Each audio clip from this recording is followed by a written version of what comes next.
Hari ini kita masuk modul 4.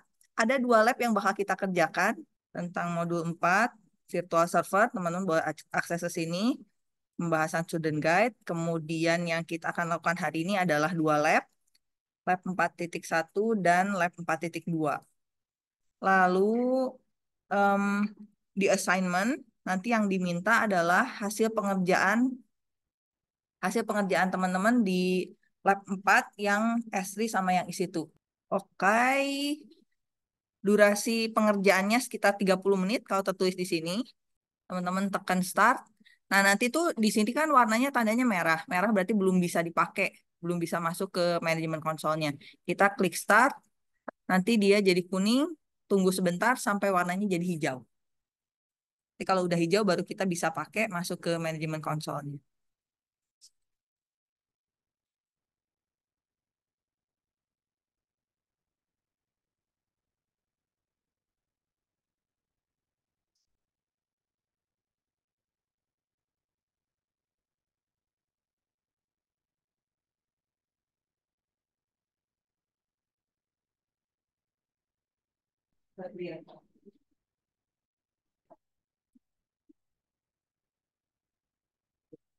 Nah, sudah hijau. Teman-teman sudah berhasil juga? Sudah hijau juga belum? Ininya nih, yang bagian atas ini. Kalau udah kita akan mulai bahas. Sudah semua teman-teman? Oke, kalau sudah, diklik saja. Nah, ini kalau kita sudah start lab, timernya itu jalan teman-teman. Yang ini, yang ada di sini. Ini kurang lebih kita punya waktu 1,5 jam ya. 1:25 nih kalau punya saya udah tinggal. Nah, sebelum 00, teman-teman harus restart. Jangan sampai habis waktunya seperti itu ya, kalau ngerjain di rumah. Oke, kalau udah, langkah berikutnya adalah kita kerjakan task 1. Task 1 itu start creating the instance and assign name. Jadi kita akan bikin satu instance baru, kita kasih nama baru juga. Caranya, kita di langkah 4 masuk ke service. Service itu ada di sebelah sini. Ini adalah service-servicenya AWS. Nah, untuk isi itu adanya di bagian compute.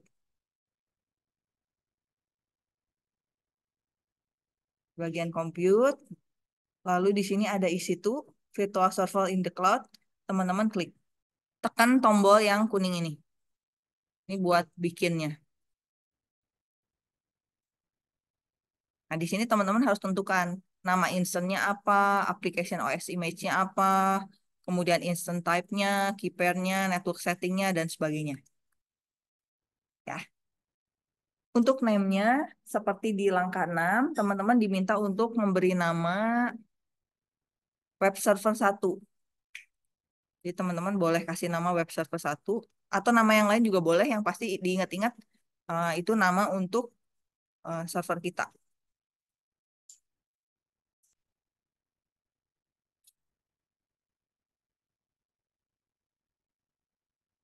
Apakah sudah? Sip, lanjut ya. Lalu berikutnya kita ke langkah 7, task 2. Nah, task 2 ini kita bakal nentuin application and OS image-nya.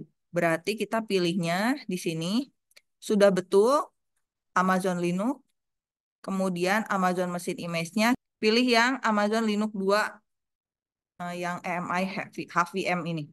Lalu langkah berikutnya yang harus dilakukan adalah teman-teman harus memilih instant type-nya. Nah, instant type-nya ini kita diminta untuk pilih yang T2 Micro. T2 Micro itu yang ini. Ini juga free tier eligible. Kalau sudah, pilih instant type-nya. Di sini ya, instant type-nya. Udah T2 Micro. Terus eh, key pair.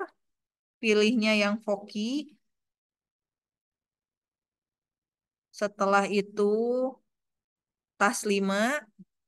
Task 5 kita ke network setting. Turun lagi ke network setting.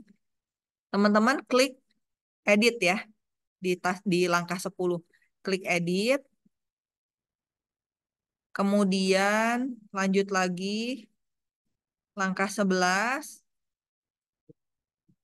keep the auto assign public IP-nya enable, cek dulu. Di sini auto assign public IP dia enable, ya. Berikutnya, periksa lagi. Kita diminta untuk create security group. Create security groupnya udah ke checklist. Sip. Lanjut lagi.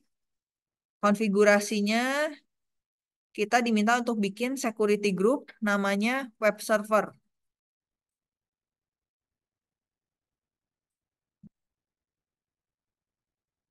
Nah ini ya, web server. Terus description-nya di bawahnya security group for my web server, di copy aja. Taruh ke bagian ini, description.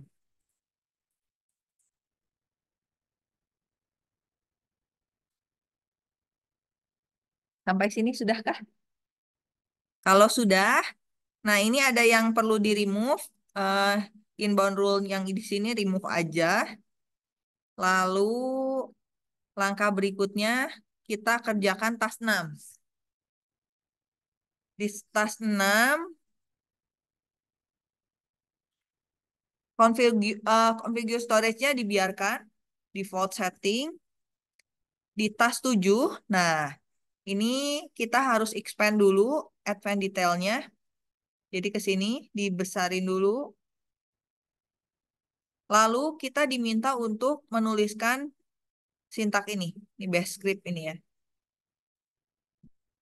Artinya apa? Artinya ada seperti dijelaskan di bawahnya. Jadi kalau nanti sintak ini dijalankan, teman-teman akan dapat apa nih? Akan dapat tulisan Hello World. Nah, kali ini kita coba ganti ya si sintaknya. Hello nama kita supaya nanti pada saat teman-teman lihat hasil tampilannya, benar ada nama kita ya buat jawab assignment 4.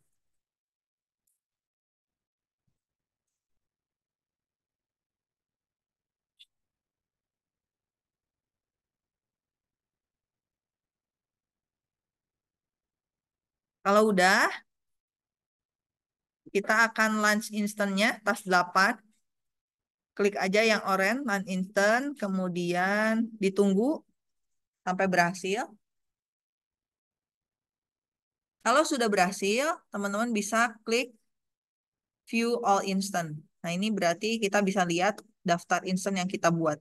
Ini karena kita buatnya satu, yang web server satu, jadi tampilnya di sini satu. Dicek dulu instant state-nya, status awal dia pending. Ditunggu sampai statusnya running. Di sini ada tulisannya nih yang harus kita periksa. Ini ya. Maunya sih nanti di akhir kita instant state-nya running, status ceknya pas dua-duanya. Jadi ini ditunggu aja sampai, nah ini udah tadi pending ya, sekarang running. Misalnya teman-teman mau nge-refresh, pakainya bukan refresh yang ini ya, tapi refresh yang ini teman-teman. Ya, buat nge-refreshnya. Nah ini mulai itu, status ceknya udah mulai initializing, nanti sampai cek pas. Ditunggu aja.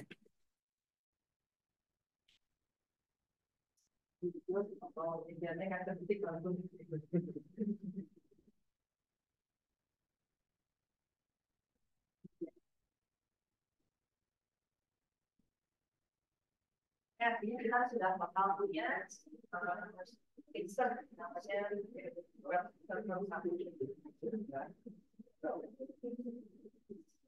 Kalau yang berarti tunggu sampai berada datang. Paling tidak.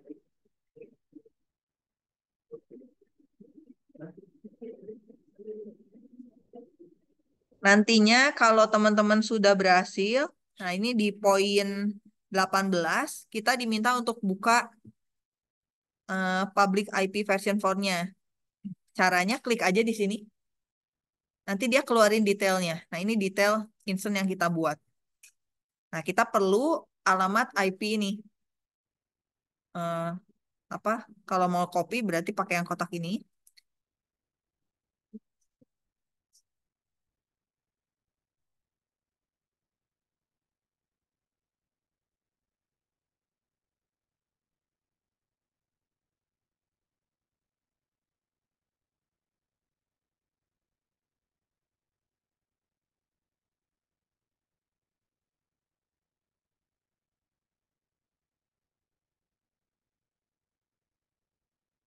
Nah, udah selesai. Cek pas. Punya teman-teman gimana?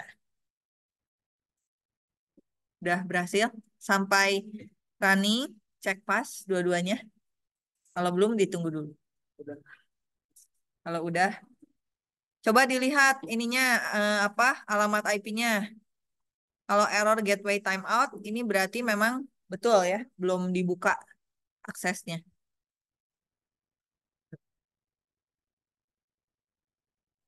Ada penjelasannya di tas 9 tuh.